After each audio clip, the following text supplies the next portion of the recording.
This is Recruitment Agency Ignition with Andy Whitehead. Helping you build your recruitment employment business fast.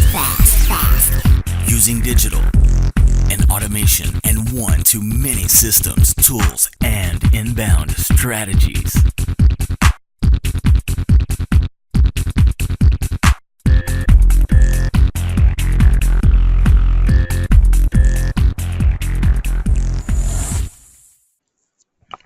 So welcome to this week's Inner Circle call. Today we're going to be doing two hot seats, but we're going to be doing these hot seats in a freestyle manner. What does that mean? That means as opposed to, for example, having who was the last one? Was it Laura? Having Laura come on the call and share how first year doubled, same revenue first 2 months of this year, and then laying out the plan for the next 90 days. What we're going to do is the following. We've got two different businesses here in different spaces and different revenue points, and with different wins and with different future challenges. So what we're going to do is we're going to go through both businesses one at a time, and I want all of you to really understand three things really. Number one, what was the key frustration or the key challenge when that member joined the Inner Circle, and how does it relate to your business? Well, James is doing that X amount million, so it's not relevant to me. No, rubbish. What was James's key frustration? How can you relate to it? Understand what the starting point was. So every time we get a campaign or a project, anything that moves us forward, very simple. There's a start point, an end point, and a mid. So what's the start point for both Ken and for James? Number two, what was the key strategy or key actions that Ken or James took? What was the key strategy, steps, action that they took? So don't just write down they use double R, or no. Anyone can use a campaign. Anyone can use a process. What's the key insight here? Now, I've said it a few times. I'm part of a mastermind group. In fact, I found out the other day I'm still paying for a secondary one. But I'm part of a mastermind group. And at that mastermind group, I very rarely get a new strategy or something I can take away and actually model. I get an insight over dinner. And that's the game changer. So what's the insight you're getting here? But however, it could well be it's as blatant as a template as well. What's the key insight? Then number three, what are the key actions you're going to take? Now, I've said this about a dozen times in the last year. If I was watching this and I'm watching, say, 12 hot seats a year, and those hot seats have seen members, some of them have gone crazy big, some of them are on the way, but each of them, though, has made rapid progress of some type. If you model just one of those things or applied one of those things, what do you think is going to happen? If you've got 12 businesses which are doing it, what's going to happen to your business if you just modeled it? So both Ken and James, just to give you a heads up, this is going to be a new breed of hot seat. So what we're not doing is going through a hot seat of James has been with us a year and this has happened, or Ken's been with us 18 months and this has happened. We're not doing that. What we're doing is we're coming back into different steps in the process. So as I mentioned about maybe a month ago, what I now want to do is I want to take on a hot seat. A member might have been with us 2 months, but something's happened in that 2 months. Or we might speak to someone who's at month 9 and what they've done since month 9 and month 11. Or it could be a member who's a month 18 and they plateaued for 6 months, but then what happened to turn it around? So again, what we're not going to do is just look at maybe the gods or the gurus. I think some of you look at each other in that way, and it's not the case. Everyone thinks they're not as good as the other person. That's just a fact. So what we're going to do is we're going to bring it into tighter timelines. So with Ken and James, these guys are fairly new, fairly fresh. And what we're going to do, though, is look at what they've done so far, but then also, right, how do we actually leverage this? How do we actually scale this? How do we actually increase the velocity? So I'm going to say it again. We're not looking at guys you might go, yeah, but he's been with you now 18 months. He's been in recruitment 30 years. He's a god. No, we're looking at someone who's come in, applied something, got a result, not happy with it, tweaked it, got a result, and made progress. But we're not talking about they've gone from 200K to 750 overnight. we're talking about now. So the reason why we're doing this is I want to remove some of the intimidation I think that some members have from other members. We see someone doing something, we think that's outstanding. I can't do that. They're a year ahead. So what we're doing here is we're bringing in members, today anyway, who are relatively new to the process. So whether you're new to the process, you can relate to it, or whether you've been with me 2 years and maybe you're going through a plateau. It's like, shit, I needed a bit of a kick at the backside, or in fact, I wasn't applying that strategy in that way. No matter where you are in the process, I want you to take these sessions now, and we do these. We're going to do these more regularly, and understand that this is part of a process, and this is so important. It's never done.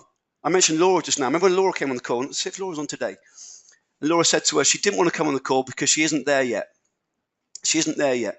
She's never going to be there. We're never there. So that's what we're going to do, guys, okay?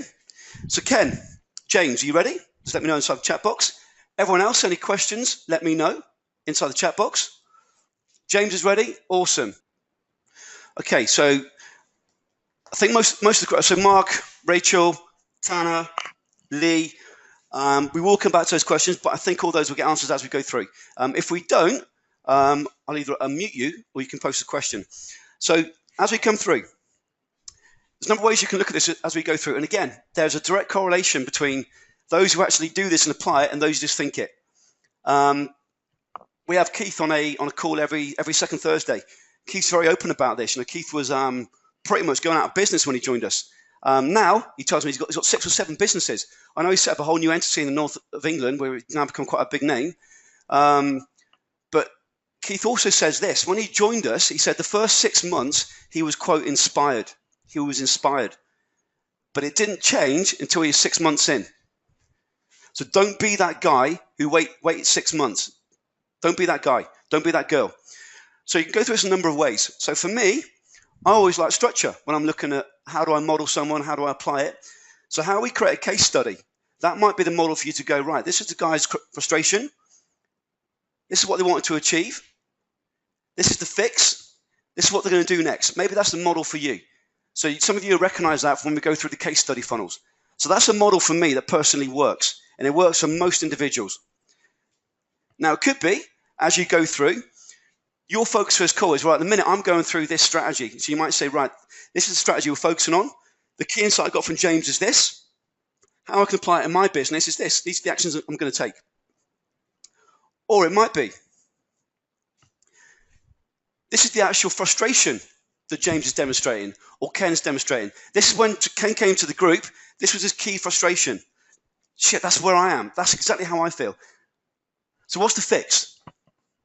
Then what are the actions to follow that? So why have I done it in that way? Just to give you a heads up.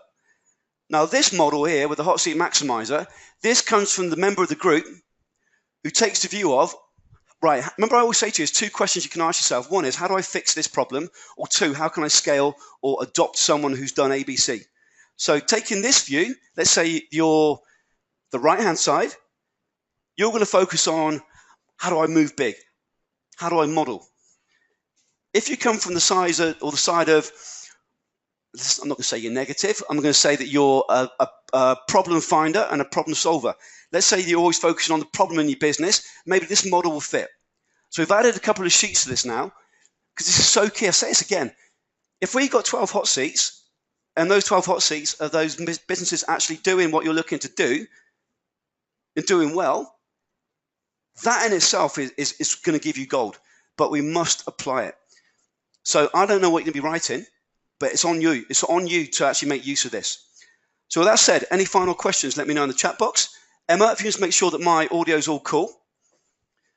Kieran, absolutely love it. Insight is central. Key thing. Key thing. Wonderful. So with that said, what I'm going to do then is I'm going to unmute. In fact, before I unmute Ken and I unmute James, let me go through what we're going to do, guys.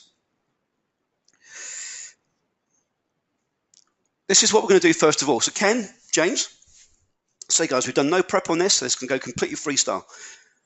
What we're going to do is the following. We're going to do a before. So what was going on before? And what I want you to do, and I know that, James, you're not very good at focusing on negatives, but I want you to be morbid for 30 seconds. But what was going on before? What was your key frustrations? 1, 2, 3. What was going on before? Why did you come? And the reason why I want to do that is I want everyone to understand why you're here. Then, and again, got to say this again, guys. And so again, before, what date did you join us? So we're talking a couple of months, 3 months, etc. Now, where you are now, what's changed? So for that frustration, what's actually changed? So this is going to be, by the way, guys, this is going to be just literally a minute, high level. Then we're going to dig deep. Then, what are you looking to achieve in the next 90 days? So we can put a plan around it. So I can say this again, guys. Where James, where Ken were before, this is what was going on. Bam, bam, bam. Frustration. Now, this is where I am. Then we're also going to go through, maybe dig some metrics out so we can see some actual real figures. So we can see in the next last 30 days this has happened. Next 90 days we want to be doing this. So we can put some numbers around it.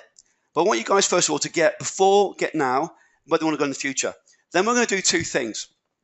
We're going to dig a bit deeper on what James and what Ken have done. So we're going to look at maybe a strategy.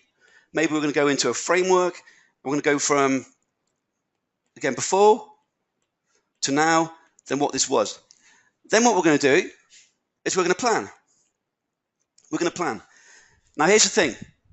I got off a call just before this inner circle. Let me see. In fact, I won't mention the name. Just before this inner circle. And the gentleman, really, really cool guy. And unbeknown to me, the gentleman was doing 400K. I thought the gentleman was doing a lot less than that. However, what's happened in his life, and sometimes life can be a complete fuck, can't it? But in his life, there's a personal catch-up. So what I mean by that, there's history of, so a bit like me, I had the recession hit in, I lost everything, and that knocked me sideways. So I was always playing catch-up year after year, just trying to dig my way out of it, just trying to do the right thing ethically. Every penny went into those houses. And this gentleman's got a bit of lag time. So when I've spoken to him, it's like, wow, actually, the gentleman's come to me and said, I think I should do this. And basically what he said is, I should do these mini activities, basically almost providing services to recruiters, where I can make $500 here, $1,000 there. Whereas the minute I looked at him, it was like, wow, you've gone from 300 to 400K. We want to really double your business in the first year. However, if we knew what your wins were, we probably would have done it. And knowing how processed you are, I'm certain we would have done it. So the plan now actually for him is to go from, in the next year, 400K to 800K. And Emma, we spoke about this before the call. We're going to create a model around this, by the way, guys. So we're actually going to do this in front of you the week I get back from vacation. So all being well, it'll be 2 weeks today. We're actually go through how do you go from 400K to 800K and do it live in front of you. So with Ken and with James, we want to put a plan in place. But again, the question, so gentlemen just now, if I understood the metrics, the question I would have asked him is, right, so you've gone from 300K to 400K. How do we do that? How do we do more of that? How do we leverage that 25% growth? What did we not do that stopped us going from 50%, 75%, 100% growth? What happened? So with James and with Ken, the question we're going to be asking is, again, not how do we fix, unless I see something strange right now, not how do we fix this tiny campaign or fix this font on the website. I'm being facetious, but you see where we're going. We're going to focus on, right, you've had some good wins here. Now, how do we actually leverage this and actually 2x, 4x, 5x what you've done so far? So this is not going to be a session on how do we fix the minutiae of a template going from 10% to 15%. This is going to focus more on, right, how do we truly scale this?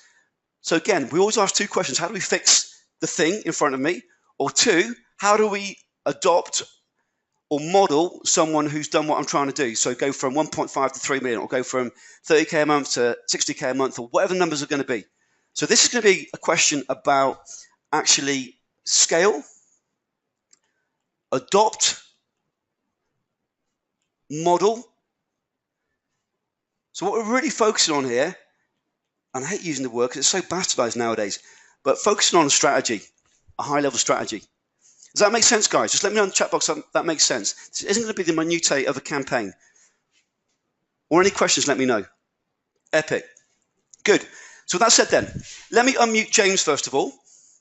I'm just going to go alphabetically. And let me unmute Mr. James Lee. James, you there? Yes, sir. How you doing, James?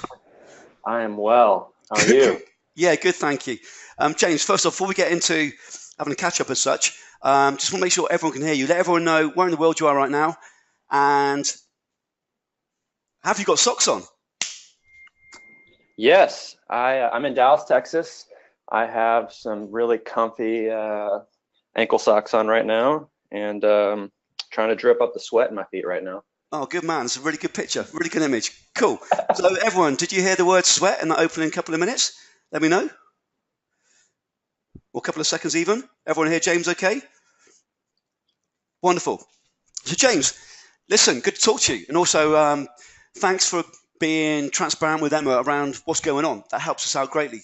So let's do this. We're going to go through this sort of cycle, okay, around where you were before, when you joined us. I know you didn't exactly come to us, with the world falling down, but where you were before, where you are now, and what we're going to do is actually plan out the future. But first of all, just so everyone knows you, because not everyone's going to know you, James, clearly, let's just get a quick 2 minutes check into who you are, okay? And to do that, let's do the following. Let's break it down. Let me see. Number one, let's focus on your niche. So who's your client? Who's your candidate? Okay. Then, in fact, let's do this. Let's do this. Then number two, let's give a summary of your business. So been in business X amount of years. This has been a summary of year 1, 2, 3. Let's break it down that way. And then a summary of last year. Then we can dovetail that into what were the 3 frustrations or the primary frustration when you came to us, okay? Does that make sense? Sure, yeah. Awesome. So over to you, James. All right, number one niche. So I live in Dallas, but my market is actually Southern California, namely Los Angeles. Yep. We focused on software engineers, systems engineers, all things web engineering, more or less. When I first started out there, my specialization where I really took off was being a startup recruiter. So any venture capital, seed funded, angel funded West Side startup, I was basically going to place the first 5, 10, 15 engineers. And I loved that. It was a lot of fun. It's a lot of fun when you're in your mid-20s doing that, because you just, you feel like the man, and you don't realize this has a life cycle. This is a young man's game. This is never ending. It's exhausting, to say the least. So, yeah. So number two, can you remind me, number two? Yeah, so your niche, number two, just summary of your business. So I've been in my business is this, and my client candidate is this. So we know web engineering. We're focusing on Southern California. Last year has looked like this. Just give me a summary of how the business is developed up to before you joined us. Yeah, so I've always been just a heads down sourcer. That's where I've made my money. That's where I've succeeded. I estimated before this call that I probably directly sourced on LinkedIn for over the past 8 years, probably going on 10,000 hours. I mean, it's depressing how much I've directly sourced. And so the problem is that I was good at it. I am good at it, but it wasn't scalable. I realized it was going to kill me. It was going to drive me out of recruiting. So when I first started researching and hearing your podcast in March, I wasn't at my wit's end, but I was basically at the point of realizing, you might have another 5 years left in recruiting before you just have to walk away. The stress, the anxiety, just the constant pressure I couldn't keep up with the demand. Yeah. Business was good, but it was just killing me. Yeah. So I was realizing this has a finite life to it. So you're burning out then? I was burning out. Yeah. I was pretty low. Got it. Okay. And when you came to us then, it's those frustrations or key frustrations. You've already given a good insight there, but those frustrations when you came, and was it been now about 3, 4 months, 4, 5 months? Yeah, 4.5 months or so. Yeah. So when you came there, so frustration, you're burning out. Clearly, you you're skilled at what you're doing, the sourcing side. But when you joined us, what was the either the decision, as in this is what I need to do, this is what needs to change, or whether it be financially, emotionally, what was going on? What was that key frustration that people can relate to? Yeah. I mean, I'm driven. I'm an entrepreneur. I wanted to actually build something, and I was kind of at the point where I was saying, you know, I'm going to give this a big go. I'm going to see what I can do, because I think there was probably a little bit of fear around growing the business because it was unknown. I was very good at sourcing, but I'd never actually scaled something beyond myself. So there was probably a bit of fear of, can I do this? Am I capable? And so it was kind of just like, you know what, I'm going to dive in the deep end, and joining RMI is absolutely diving in the deep end. There's no shortcut. And so, yeah, I was at that point of like, you know what, screw it. I'm just going to go for it. And if I fail, I fail, but I don't want to have the regret of not going for it. So, yeah, and it's been a beat down at times, but I absolutely see where this is headed, and it's pretty encouraging. So. Cool. So I've got some numbers here for just to give me before we get into some detail, okay? And May to July, I've got that down. Is it 1.5 million revenue? Yeah. 1.5 million. And the profit was 319. Is that right? Yeah. So that's because sorry, I should have given more insight. Our primary book of business is contracting. So. Yeah. That basically allowed me to double the business 2 or 3 years ago, being on my own. It was just me. I had no back office person. That had to change quickly, but that has allowed me to scale and lead to the trajectory of meeting you. So yeah, so basically we operate at a certain markup. We have a cost burden. We make the spread. Yeah. We hold anywhere from 20 to 25 contractors on our payroll at any time. And that's the side of the business that I'm very interested in scaling. And that's what we're going to focus on now. Yeah. And our target for the next 90 days is we want to do 2 million in the next 90 days, and our profit's going to be 500. Yeah. Correct. Okay. Good. So the first thing that jumps out here. So it's always we want to look at the ratio. So the ratio is consistent. So we've got it's slightly bigger. So 25% next 90 days. Currently it's around about 20.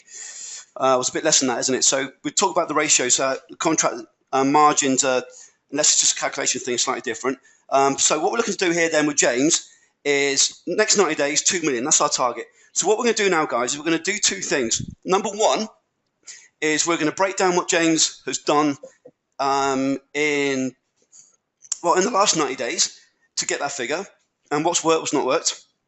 Then what we're going to do is focus on how do we actually get that 2 million in the next 90 days, and how to make it happen. But I also think there might be some other elements around this, James. So I mentioned the chapters now I was speaking to before the call, and often there's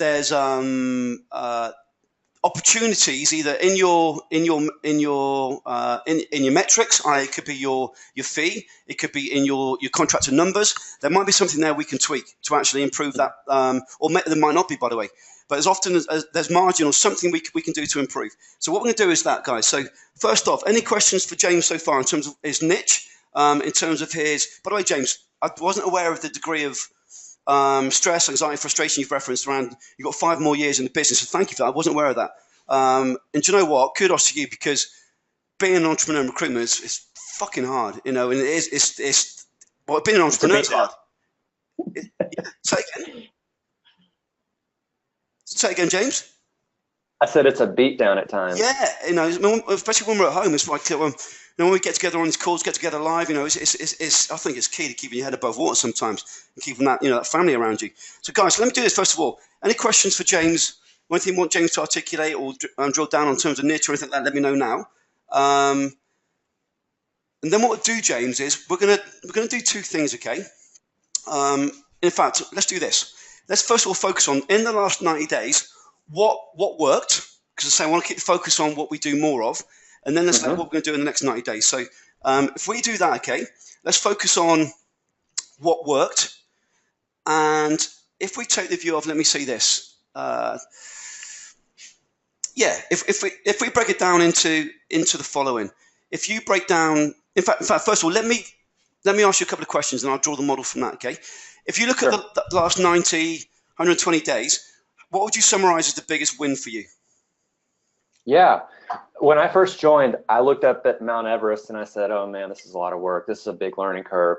So I kind of took inventory and I'm like, how do we have output in the quickest manner possible? I have a really amazing recruiter that I work with. She is an absolute grinder. So I wanted to ensure her success. So one of the first things we did was hired a sourcer. And that took a lot of training, a lot of TLC, constant work. She works with him every day, but he is amazing. And he's already sourced a lot. Like he's sourced 4 deals for us in 3 months. And for the ROI on that, it's incredible. Yep. So I wanted to make sure she was successful before I moved on, because she was also miserable. She was reaching her wits' end. So I'm like, hold on, we're pumping the brakes. We're going to change up strategy. I want to make your life better. And here's what we're going to do first. So that's been a major stress reliever. Oh, it took a lot to get it going, but now it's dialed in, and he's amazing. Summarize that, because that's a key point there. If we're not happy doing what we're doing, we're not going to keep doing it, are we? We're going to get frustrated and think, oh, sod it, I'm going to watch the game. So that key driver for your member of the team who was not happy, what was causing the unhappiness, and what fixed to become happier? Yeah, she was, like me, she had to grind and directly source all the freaking time. And that really takes a toll on a human. Like we weren't designed to stare at LinkedIn for 40 hours a week and not have our psyche majorly affected. So correct. She was getting low, and I love her, and she's like my sister. So I wanted to take care of her and make sure that her family was in a good place. And so that was the low hanging fruit that I saw. I think I got, you passively mentioned that in a VA webinar you gave of, you can train VAs to source for you. And I'm like, that seems a bit like a stretch. I don't know. Because I've honestly tried everything to not have to directly source in the past before RMI. And I was a bit of a cynic, thinking somebody else could get me good candidates. But it's a constant tweak, hone in, and it starts to work. So okay, cool. If I may, just stick on this for another 30 seconds. So you're a member of your team, and in turn, you're absolutely right. We weren't designed to sit in front of LinkedIn or even a computer. We were designed to be out climbing trees. Not doing what we're doing now. So we've gone from a place of grind and being, that emotionally drained, to happier. Just what I know we're mid path. It's been 3-4 months you've been with us. But what has happened to make your team member or you happier? So what's happened to actually start to change the process? Yeah. So everybody loves RRR at first. I'm absolutely. We're in the honeymoon phase right now. We're going to Cancun next week. It's going to be awesome. I kid, but no, it's been a really powerful tool.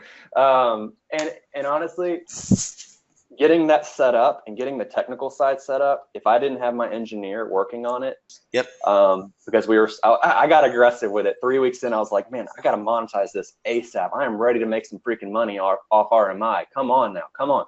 So I scaled it up too quickly, and I'm very optimistic about that. That seems like it's going to be great for us. However, I think the real change on the RRR side started when we really started getting finite on the data. So really honing in our Boolean strings for LinkedIn, because I could cast a huge net, but it would pull up every code school, entry-level noob engineer in Los Angeles, and that's not where we thrive. That's just going to waste our time. So the more I started honing in on the actual data side of RRR, that's when the results started popping. But honestly, it's Andy, it's just a sequence of tiny tweaks. There's not one giant thing I did. It's just a series of tiny revisions. Correct. Of just constantly honing. Yeah, absolutely. You're absolutely right, and that's the we make a point now on when we have a launch game plan. No matter who it is, whether they're doing $1 million or they're a startup, it's about that iterative approach. And if you get that and you get through that wall, and I also say to members, if you don't get in that first 90 days, you're not calling me every name under the sun, or you're not calling the process every name under the sun, or you want to throw the laptop out the window, then you're not pushing it hard enough, you're not doing the right thing. You should get that frustration. Because if you're not, then you're actually not going through the process properly.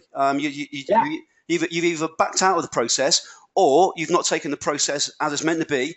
You work hard at it for, it might be 5 cycles, it might be 2 cycles, it might be 10 cycles. Once you've got it, potentially, depending on your market, potentially you've then got a process that might run for 6 to 12 months, maybe longer, with tweaks, and then your engineer runs it, as you say, or your VA. But there has to be, if there's no pay in that first 90 days, and guarantee you're not going to get as big a wins as you should do.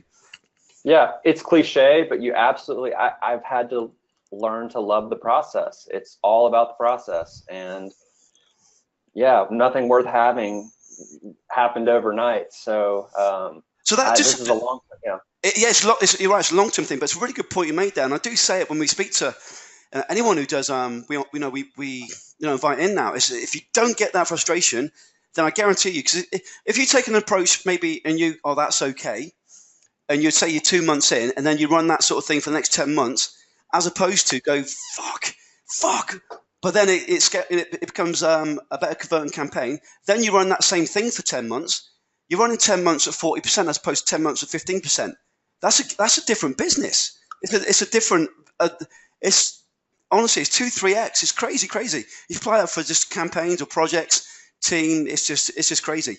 One thing, if I may, just very quickly. So the key thing here we're talking about here, even before we get into strategy, is the sense of being happier from you and your team. So we got a strategy behind it, double R, and all that. But what was the key driver in terms of emotionally being happier and less of the grind? How could you summarize that? How could you summarize that transformation? I mean, when you have, I think of sourcing and keeping candidates and processes just constantly applying pressure to the openings. That's how we speak, is we have to apply pressure, quality pressure of candidates. So when that's taken off our plate and we just have wave after wave of quality candidates coming for our jobs, all of a sudden we don't feel so like this person has to work out because we spent 30 hours directly sourcing them. It's such a weight off the shoulders that not everybody has to be placed, like it becomes more of a high level approach, a metrics driven approach to quality. And so the mindset totally changes when you don't have to directly source everybody. Good. So I didn't know the conversation would take this direction, just right now. So the key thing here, so guys, we're talking about something you might be going, but I don't want to be happy, I want to be rich. But the key thing is this: we've got this grind into now this system, but we've got also, as you can tell by the numbers we're dealing with, we're not dealing with candidates who are low end candidates, should we say? We're dealing with high end candidates. So the process of working with high end candidates, it works with low end candidates, but it works with high end candidates. But the point is this: it's about getting through that initial brick wall. So we said wave after wave. Love that. So that gives you the weight off the shoulders. So we've got this transformation from being unhappy to happier. If we look at the actual last 90 days, 120 days in terms of the summarizing, if you could summarize from a strategic view or a strategy from maybe from your game plan, or maybe it's a tactical view, something that I can just understand with real metrics, what would that be? What's happened in the last 90 to 120 days that I can now process, and then we can actually create a plan from this? So you've mentioned candidates. So if it's candidates, give me some metrics around, well, Andy, in the market, there's X amount, or our niche is this, or our pipeline looks like this, or give me something around what's happened after 120 days, which we can take and create a plan from. Yeah, so I sent this to my team on Thursday or Friday last week, but basically I wanted to see what our market mapping was looking like, how much of the market we'd actually covered for our major categories are Java, DevOps, systems engineers, and data engineers. That's the lion's share of our openings on the contract side. So I really dug into those markets on the Boolean side and really tried to understand how much coverage we have. And each of those categories we have between 25 and 30% coverage, which to me is awesome, because that's just, we can run the entire market through RR, and we're currently interviewing a third VA to add to the data side of things. So that's some low-hanging fruit that we can just continue to to churn those people through these campaigns that we've created that are starting to convert. So that's exciting. So what I'm going to do, by the way, as you share this with me, and I'm just going to reference we're going for 2 million in the next 90 days. I'm doing that for 2 reasons. One, not just to make a point, you're going for 2 million in 90 days. I'm going for the point of this. We're dealing with a market whereby we're not dealing with candidates which are, which are easy to get hold of. We're dealing with, with candidates that you spent 10,000 hours sourcing on LinkedIn. The first thing, so we're dealing with a process whereby we're dealing with high-end candidates, number one. Number two, you might have just missed what James said there, and it's absolutely a huge, huge point. James went back through the Boolean searches, if I heard correctly, and looked at what they'd done. And he tweaked, and he said up here, he tweaked and he tweaked and he tweaked. So here's the thing. This might be you. You might have gone through your game plan. So I'll make a note of this. You might have gone through your game plan, and you might have gone through your market mapping. And what I tend to do nowadays is when I have a new member, I'll say to them, your niche, based on the numbers that I believe are roughly in your niche, that's going to take you 4 hours, that's going to take you 8 hours, it might take you 16 hours, it might take you whatever the number's going to be. So I'll give you a rough number for how long that process should take. Now, what's interesting here is you've gone through this, James, and you've mentioned here about tiny tweaks, but even now, a few weeks ago, you've gone through the market mapping again, and you've made it more focused. So what starts this process, guys? If we think about what we're doing here with James, and we go through this process of market mapping, then we got RRR, then we got, we said wave of candidates, then we get pay. That's beautiful. But then also what we got is we've got overspill. We've got too many candidates. So that makes us, that releases the pressure. Okay. But what starts the process? This here. That starts the process. So remember, Tanya, I'm saying this with love, my love. I'm saying with love, Tanya. Remember last week we went through with you, Tanya, it was going slow, and we realized we were focusing on the wrong constraint. You were focused on building data, not getting it into the campaign. Or who was it the week before? We spent somebody around the mapping. Oh, it was Sol. You hadn't actually done the mapping yet. You actually mapped the market. So here's the thing. This process here of mapping the market, it still blows my mind that this is, for me, it's just common sense. But if you get this bit correct, or fairly correct, it's a game changer for everything you do. But if we don't do it properly at the front, say you do it with 20% effort at the front, that means the best you can expect from your entire process is 20%. But this, I believe, is the most important document in a recruitment business nowadays. That mapping, I believe, is the most important document in a business, bar none. And if you get that right, it's on point. However, what's interesting, James is clearly very, very focused and very, very studious. However, he's just gone through this and just questioned it again. So I just want to make the point here. Your market mapping, you need to do this with laser focus. And that means going back to it, potentially. Would you agree, James? Oh, yeah. But I have my days of laser focus. I'm also very ADHD, so I can hone in and be gold, and then a couple days. Funny enough, the gentleman just now, I was on the call before the call, said exactly the same, ADHD. I believe I've got some of that going on. I know I have. So I think it's just, I think it's in a circle. I think that's how lots of us are. It's called data. Some of us are very, very process driven and join the group and are massively overthinkers, and so others like bull in the china shop. It's great to watch. So that last 90 days, your market mapping is giving you that focus. So you said about 25% you think you've got right now. Yeah, I know I do. 25% of the very drilled down Boolean strings, and that's for each talent category, Andy. That's probably between probably 3,500 candidates ish for the most part. So say that again. So in fact, let's do this. Let's go through the numbers right now then. So give me your high level numbers. So you're not going to ask you every single week. In your niche is how many candidates, in your database networks. Give me what I need to write down. So segment it as you need to, or you give me an overall figure. What's the numbers right now in your marketplace? Let's focus on candidates right now. Yeah, I'm opening that doc real quick. Okay, here we go. So, all right, for our Java side, just so I know, how many sides are we dealing with? Just so I draw this correctly. Well, I'm just going to go over candidates right now because that's when we came to RMI, Andy, we were so flooded in jobs that I've exclusively focused on the candidate side. I have not even ventured over to client side, which is kind of the next stage of the journey for us. Yep. So